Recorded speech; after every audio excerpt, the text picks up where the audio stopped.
ఏదో జరగబోతోంది. ఏంటది? హై రేంజ్ రివెంజ్ రియాక్షన్ ఎలా ఉండబోతోంది? సర్జికల్ స్ట్రైక్స్ చేస్తారా లేక యుద్ధానికే దిగుతారా? ఇదే ఇప్పుడు దేశంలోని అందరి మదిలో మెదులుతోన్న ప్రశ్నలు.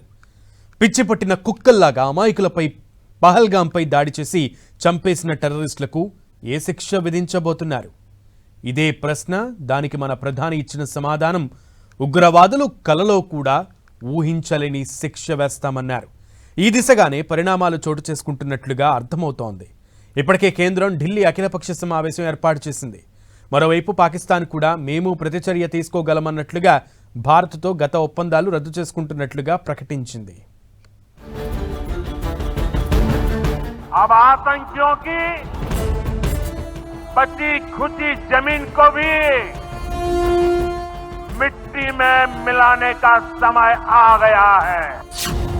ఎక్కడున్నా వెతికి ఏరి మట్టిలో కలిపేస్తాం. India will identify, track and punish every terrorist and their backers. ఉగ్రవాదులకు ముచ్చెమటలు పట్టించేలా ప్రధాని మోదీ వార్నింగ్.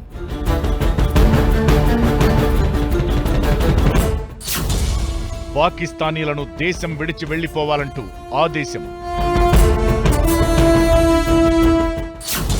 ప్రతిచర్యలకు దిగిన పాకిస్తాన్, సైన్యం సెలవులు రద్దు చేసిన పాక్ అధ్యక్షుడు.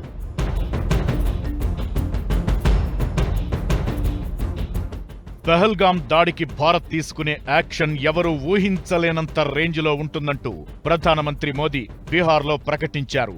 అమాయకులను పొట్టనబెట్టుకున్నారని, వారిని ఊరికే వదిలేది లేదని చెప్పారు.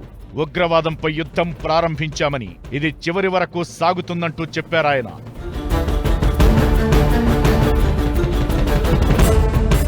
మరోవైపు పాకిస్తాన్ భారత్ తీసుకున్న చర్యలపై స్పందించింది.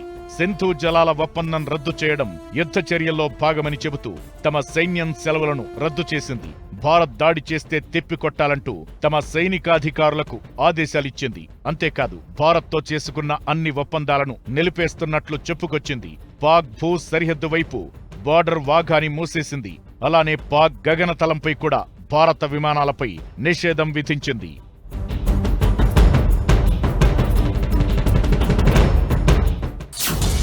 మరోవైపు కేంద్ర హోంమంత్రి అమిత్ షా విదేశాంగ శాఖ మంత్రి జైశంకర్తో కలిసి రాష్ట్రపతిని కలిశారు. దీంతో ఏదో పెద్ద పరిణామమే చోటు చేసుకోబోతోందనే అంచనాలు వస్తున్నాయి.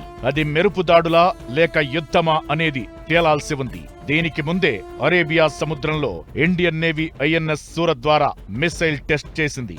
మరోవైపు భారత ప్రభుత్వం స్పందనతో పాకిస్తాన్ స్టాక్ ఎక్స్చేంజ్ తీవ్రంగా నష్టపోయింది.